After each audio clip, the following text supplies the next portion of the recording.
mengingkari. Kalau sudah bicara soal janji, semua kita bisa saja punya pengalaman tersendiri, Bapak Ibu. Maka ada orang bilang korban janji. Kenapa demikian, Bapak Ibu Saudara?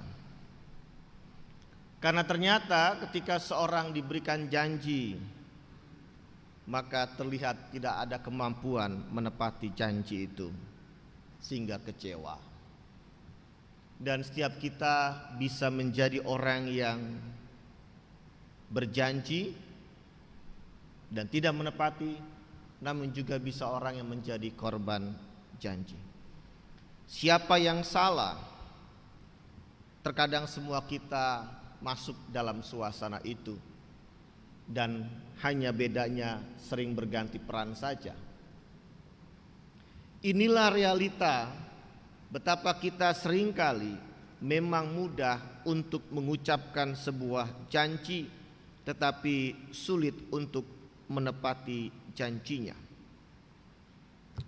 Ada seorang yang mengatakan, Bapak Ibu Saudara, banyak orang gagal walau mereka memiliki rencana besar, karena mereka gagal untuk menepati janji-janji kecil mereka. Ternyata kalau ngomong janji tidak hanya ketika seorang kepada yang lain, tetapi terkadang kepada diri sendiri. Dalam sebuah perencanaan hidupnya telah berjanji namun gagal menepatinya. Siapapun bisa mengalami itu. Orang tua komitmen untuk anak-anaknya dalam pertumbuhan hidup, terutama dalam iman. Anak-anak terhadap orang tuanya dengan segala kondisi kelemahan orang tuanya berjanji untuk menopang. Atau bahkan sahabat, teman, adik atau kakak dan lainnya. Semua kita pasti punya janji tersendiri.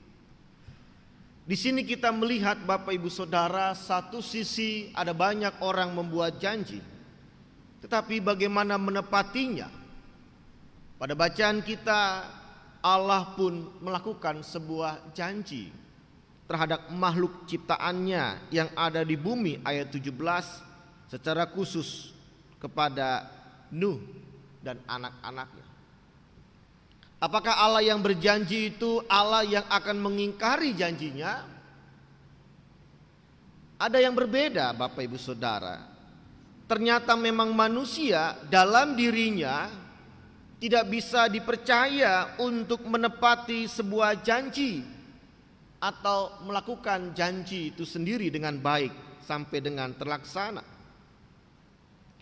Pada Mazmur 146 ayat 3 disebutkan, janganlah percaya kepada para bangsawan, kepada anak manusia yang tidak dapat memberikan keselamatan. Ternyata memang mempercayai orang lain akan meninggalkan kekecewaan. Maka firman Allah juga mengingatkan, percayalah hanya kepada Allah dan bukan kepada manusia dalam kehidupan kita, apapun yang sedang kita gumulkan. Tetapi Bapak Ibu Saudara, ketika Allah berjanji dalam bacaan kita kepada Nuh, apa kepentingannya bagi Nuh dan bagi Allah? Kalau melihat peristiwa sebelumnya, ternyata Nuh dan anak-anaknya sekeluarga telah mengalami bencana air bah yang melenyapkan banyak umat manusia, dan keluarga ini selamat. Dan setelah peristiwa itu Allah berjanji tidak akan kembali mendatangkan air bah kepada ciptaannya, umat manusia, sekalipun umat manusia itu berdosa. Apa kepentingannya Allah mengucapkan janji itu? Bukankah Dia Allah yang bebas? Kalau memang tahu bahwa umat itu sudah selalu dalam dirinya berdosa dan tidak mudah untuk menepati sikap hidup baik di hadapan Allah, hukum saja itu tidak apa-apa. Karena memang Allah punya hak demikian, Bapak Ibu Saudara. Tapi kenapa Allah mesti mengatakan itu kepada Nuh dan keluarganya tentang sebuah janji tidak akan mendatangkan musibah seperti air bah kemudian, sekalipun dosa umat terulang kembali. Dan apa juga pentingnya buat Nuh mendengar itu, Bapak Ibu Saudara? Mari kita perhatikan dalam perenungan kita pada Kejadian 9 ayat 8 sampai 17 ini, Bapak Ibu Saudara. Bahwa apa yang Allah lakukan ketika dia memunahkan umat manusia dengan air bah itu, tentu saja Allah punya penilaiannya sendiri tentang apa yang telah terjadi, Bapak Ibu Saudara. Sama seperti seorang ayah yang memukul keras anaknya yang dipandangnya nakal dan anak itu kesakitan, bahkan mungkin membekas luka. Apakah ayah itu dengan senang hati melakukan itu, dan apakah ayah itu akan senang hati mengulang kembali memukul anaknya? Kalau dari sisi hak, iya, Allah punya hak. Kita pun orang tua juga punya hak dalam mendidik anak kita dengan cara kita, hingga mungkin anak itu tidak nyaman dan tidak terima dalam tindakan kita, Bapak Ibu Saudara. Dan anak itu akan membekas traumatis apa yang pernah dirasakan tindakan orang tuanya, menyakiti misalkan. Ada sesuatu yang menarik kita lihat. Bukan lagi soal hak, bukan lagi soal wewenang mendidik, bukan lagi soal ketika dia punya kuasa. Ketika seorang anak gak bisa ngelawan orang tuanya, tapi anak punya pemikiran, sekarang saya gak bisa ngelawan, tapi nanti saya akan lawan. Apa kita bisa menghindari, mencegah anak berpikir demikian, Bapak Ibu Saudara? Tidak bisa.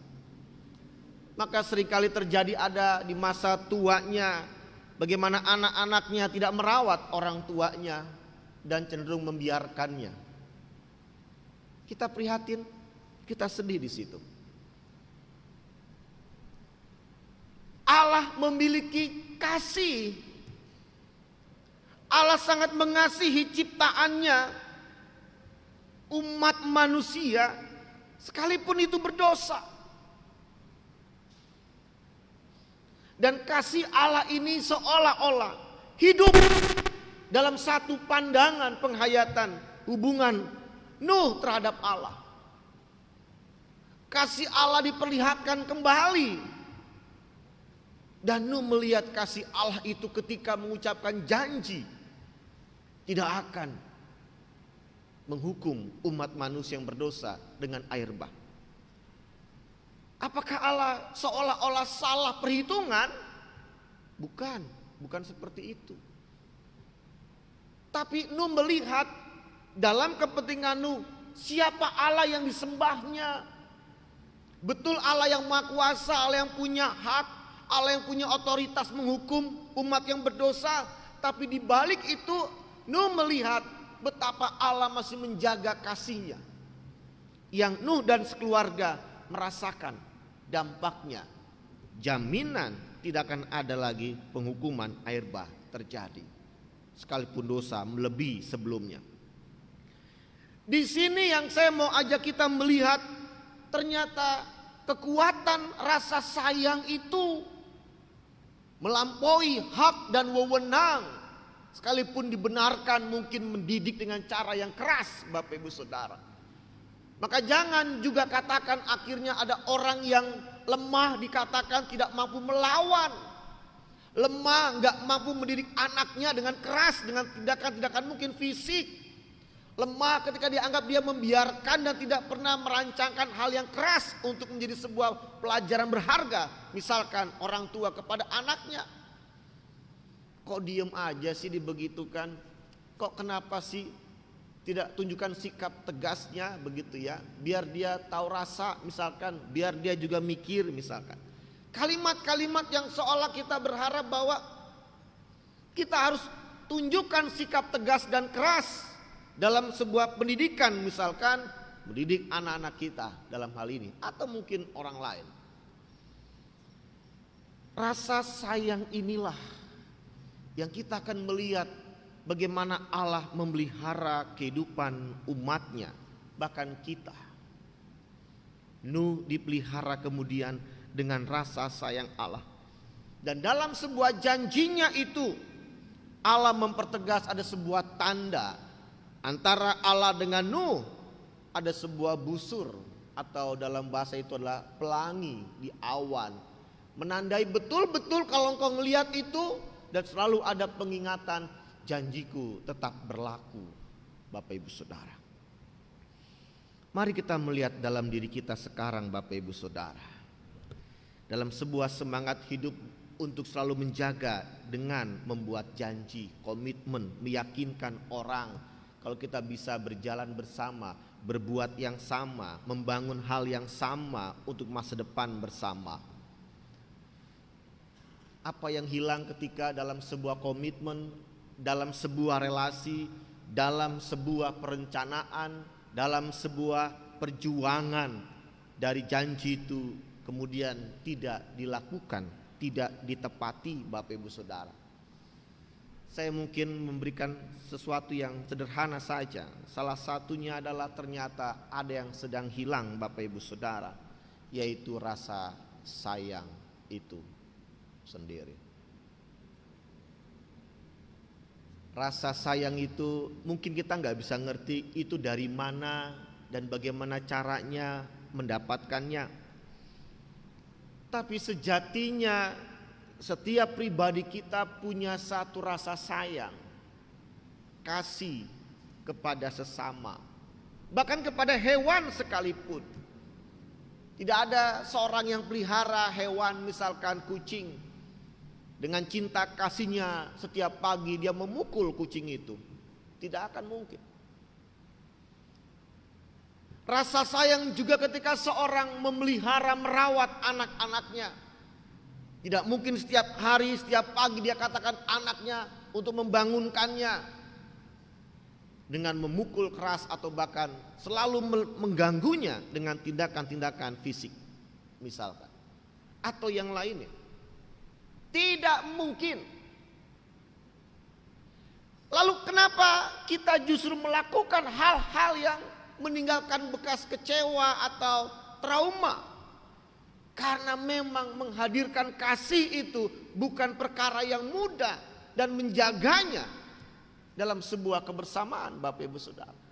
Kenapa bisa begitu? Itulah mari bersama kita merenungkannya, Bapak Ibu Saudara. Kalaupun sekarang saya bertanya, kenapa begitu Ibu? Kenapa begitu Bapak? Kenapa begitu Bung, Non? Kenapa begitu Nak? Mari tanya dalam diri kita. Seperti jemaat mula-mula dalam sebuah hubungan mesra kebersamaan persekutuan, namun berangsurnya pergumulan kembali melemah. Rasul-rasul mengingatkan, kembalikanlah kasih jemaat mula-mula. Ketika bisa menghadirkan kebersamaan yang sangat indah. Ada yang hilang dan untuk kita kembalikan lagi, yaitu rasa kasih itu, rasa sayang itu.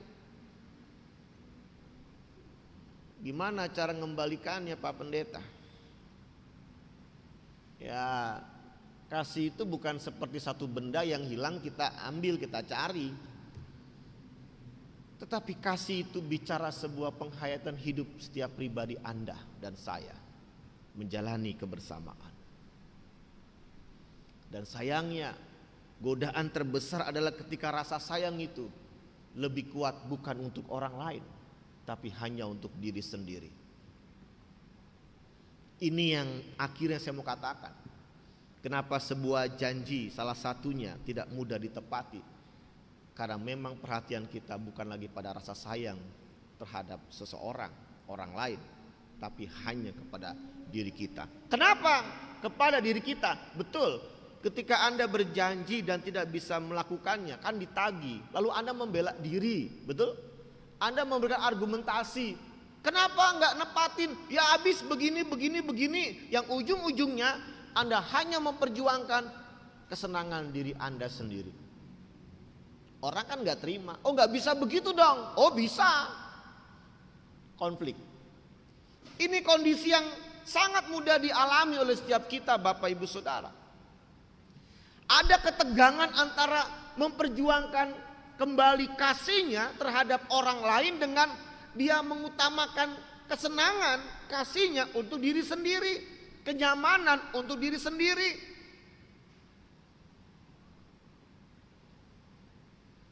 Ada banyak hal yang mungkin Bapak Ibu Saudara bisa alami. Dan mungkin selalu sampai hari ini menjadi pergumulan atau konflik yang belum berkesudahan. Tetapi mari Bapak Ibu Saudara, dalam sebuah kebersamaan dengan janji atau membuat janji pun terhadap diri sendiri, letakkan, berikan, karena Anda punya rasa sayang. Maksudnya apa meletakkan rasa sayang dalam sebuah janji itu Bapak Ibu Saudara? Apakah setiap janji itu selalu dalam konteks ada rasa sayang? Sebenarnya tidak semua. Maksudnya apa? Ketika janji itu hanya untuk menutupi apa yang terkandung dalam kesenangan sendiri terhadap orang lain, biasanya tidak akan meletakkan rasa sayang itu sendiri Bapak Ibu Saudara. Dan sayangnya orang lain yang menerimanya itu memegang janji itu. Tapi ketika ada orang yang meletakkan dalam sebuah kasih, akan terlihat bagaimana dia bersiap untuk memperjuangkannya dari apa yang orang bisa katakan, ya aku percaya. Untuk yang pertama adalah orang suka asbun berjanji. Asal bunyi, asal ngomong berjanji. Tanpa ada kasih. Hanya untuk memperlihatkan sebagai seseorang yang bisa dipercaya. Tapi yang kedua biasanya dalam sebuah komitmen, ketika baptis anak, ketika sidi, ketika pernikahan, maka janji itu orang akan melihat dan sebagai saksi pasti akan diperjuangkan dengan cintanya. Enggak bisa diurai betul, tapi mari lihat kepada Bapak Ibu Saudara selama ini apa yang sedang dilakukan dalam hal membuat janji terhadap diri sendiri bahkan ke orang lain dan orang lihat janji itu. Mana di antara itu yang betul-betul sampai hari ini Anda meletakkan sebuah rasa sayang itu mendasari perjuangan menepati janji itu? Anda yang lebih tahu. Anda bisa menghitung, bisa menakar. Atau yang sebenarnya karena sebuah formalitas belaka yang saya bilang tadi, hanya biar terlihat seperti apa, itu bisa dilakukan. Hanya sebuah formalitas untuk menyenangkan saja itu bisa. Sehingga pada akhirnya Bapak Ibu Saudara sangat susah kita bisa mengatakan perkataanmu ini benar, janjimu ini benar, saya pegang. Sangat susah. Hingga pun bisa dikatakan akhirnya, jangan mudah pegang janji orang lain kepada Anda dalam hal hubungan relasi kebersamaan. Mungkin kita bilang, oh nggak bisa gitu dong, harus dipegang dong.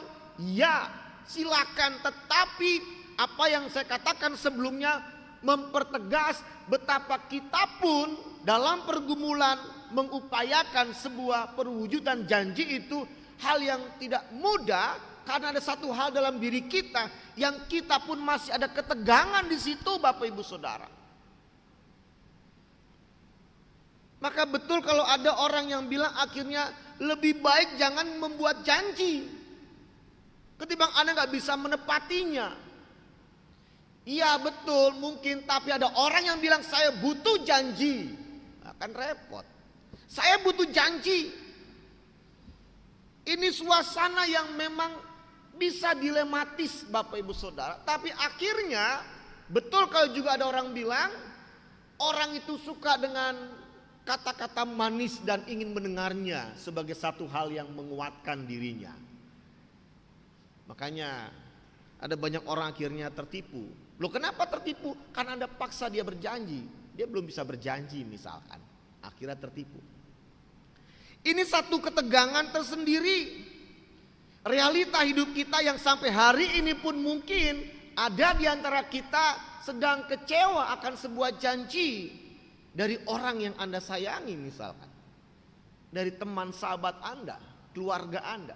Ada banyak orang yang mungkin akhirnya hilang rasa percaya diri untuk memegang janji yang dia terima ataupun orang lain alami. Orang akan mengalami kebimbangan, kegalauan soal bersikap dalam hal kebersamaan pada sebuah janji, Bapak Ibu Saudara.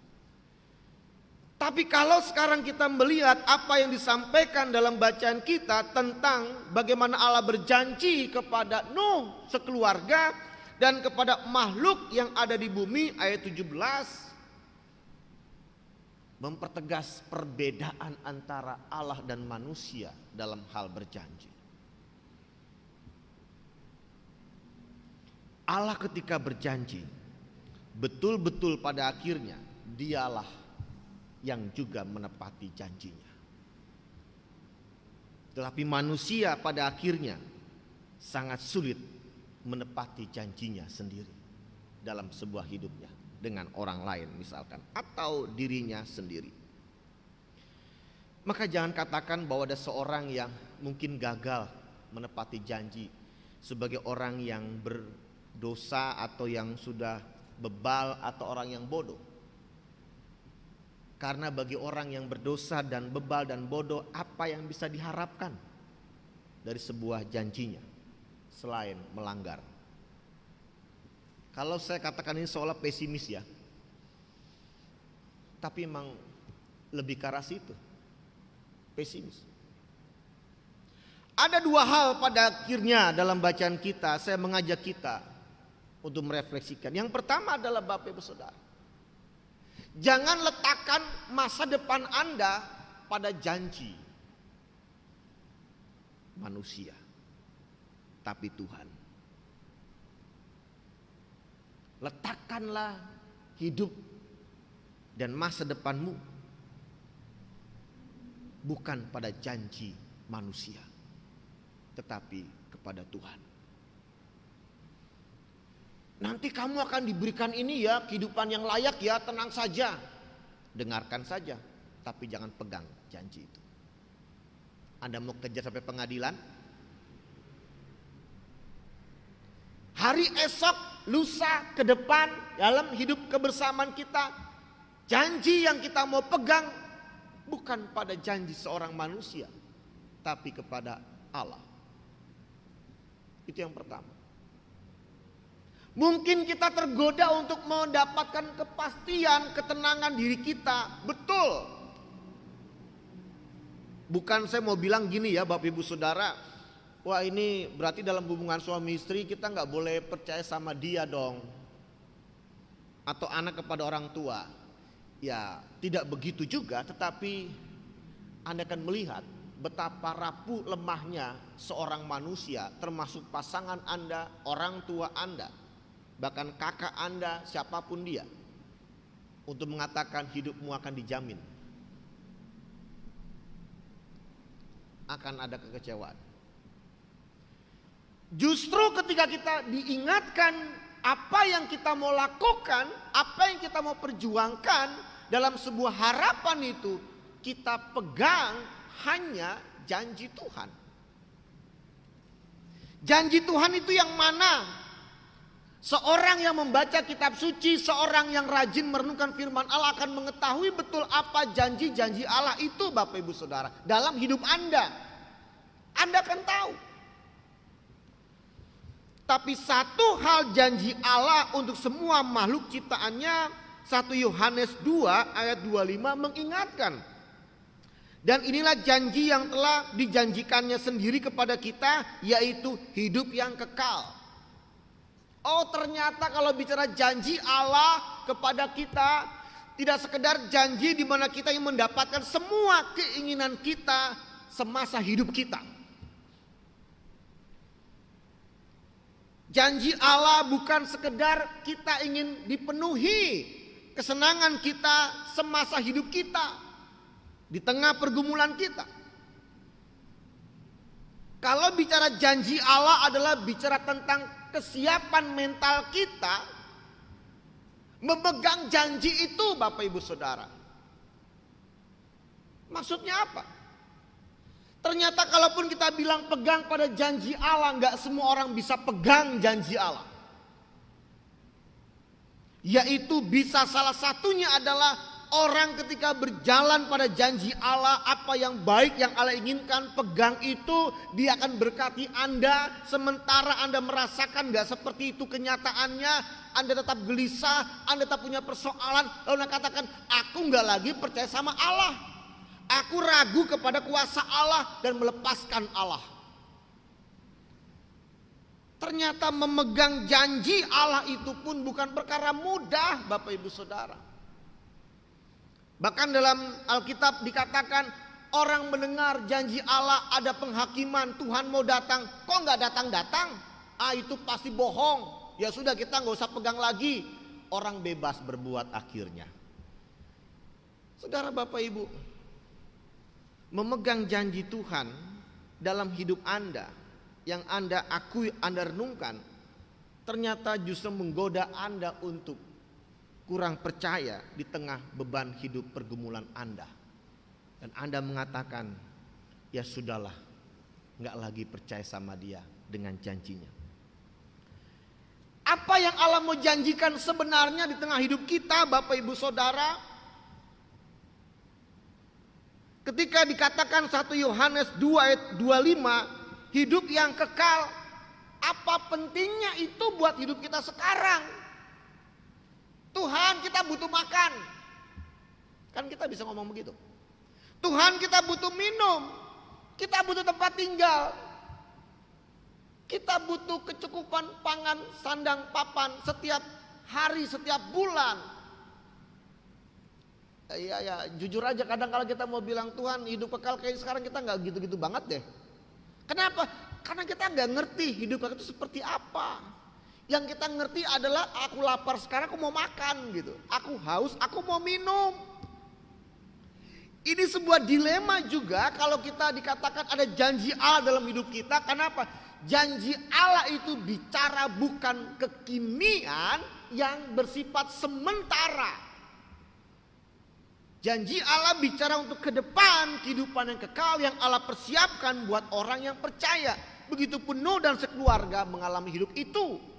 Semuanya selamat sampai tujuan, kekal dalam keabadian bersama dengan Tuhan. Ada banyak hal yang kita temukan dalam bacaan kita, bahwa poin pertama, kita mau percayakan hidup kita kepada janji Tuhan dan bukan kepada janji orang lain dalam hidup kita. Tapi masalahnya adalah, pergumulan kita adalah bagaimana memegang janji Tuhan itu.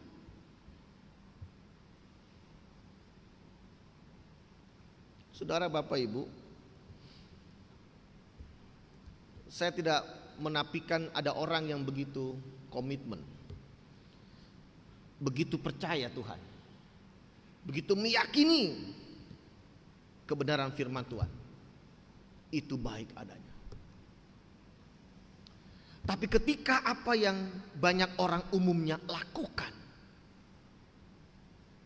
justru menganggap apa yang Allah minta untuk pegang janji ini bukan lagi sesuatu yang penting dalam hidupnya, Bapak Ibu Saudara, sebelum kepentingannya terpenuhi lebih dulu.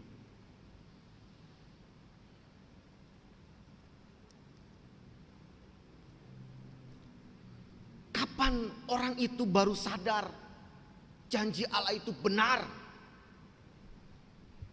Ketika semua kepentingannya tidak bisa menolong hidupnya lagi. Ketika semua yang dia rasakan menanggung hidupnya tidak lagi bisa menolong nyawanya. Maka saya bisa ngerti ada testimoni seorang yang terkena COVID-19 dan mengalami kondisi pernapasan yang sangat-sangat tidak gampang hingga kritis. Ketika semua yang dia punya, semua yang dia banggakan, tak satu pun bisa menolong dia memiliki kelegaan bernafas atau tertolong dari krisis itu.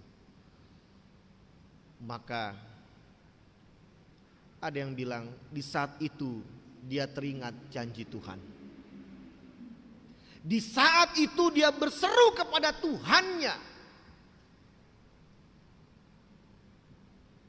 Dan dia mengatakan, Tuhan, aku percaya janjimu. Engkau pelihara hidupku. Engkau pelihara kondisiku sekalipun sekarang dalam keadaan kritis. Kesulitan dalam hal bernapas. Dan apa yang dia lakukan, apakah salah? Tidak. Kok saya berpikir pada akhirnya terkadang harus dalam kondisi itu kita kembali pegang janji Tuhan dan meyakini kebenaran janjinya. Kembali saya tidak untuk mengatakan bahwa tidak ada orang yang bisa memegang janji sampai mati atau tanpa mengalami hal-hal yang tadi yang saya katakan. Tidak. Kenapa dalam kondisi yang sangat terdesak itu dia berani pegang janji itu?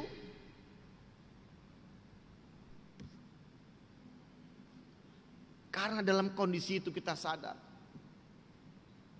tidak satu pun dalam hidup kita yang sanggup menolong, membebaskan pergumulan kita kalau bukan Tuhan yang berkuasa, yang kita imani sepanjang hidupnya. Apakah harus seperti itu lagi kita mengalami untuk memegang janji Tuhan? Mungkin yang tadi saya bilang bisa saja. Sehingga sekarang yang sedang terjadi adalah kita berjalan tanpa berani atau sungguh-sungguh memegang janji Tuhan itu. Kok begitu? Iya. Saya mau ngomong apa adanya Bapak Ibu Saudara. Itu yang pertama. Yang kedua, kalau kita katakan, enggak benar itu Pak Pendeta, saya mah tetap pegang janji Tuhan. Saya tetap yakin pemeliharaan Tuhan. Dia jaga saya, dia tuntun saya dalam kondisi apapun. Amin. Itu seharusnya. Tapi kan saya ngomong apa adanya untuk menunjukkan betapa kita nggak lagi bermain-main dengan kata-kata kepada Allah. Sama dengan kalimat kita kepada mungkin orang lain kita katakan.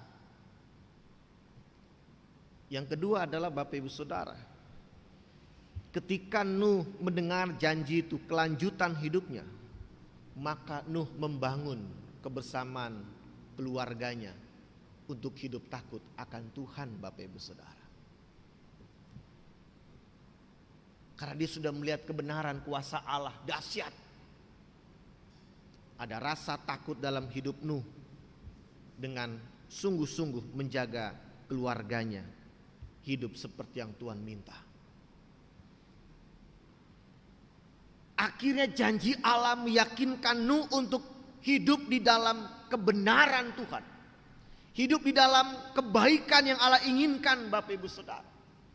Karena dia tahu dalam sisi kedagingan dia, jangan-jangan kalau Tuhan betul-betul akan ngamuk, wah aku bisa hancur. Dan seolah-olah kita ingin memperlihatkan rayuan-rayuan kita, iya deh, iya, aku akan baik, iya, aku akan menjaga.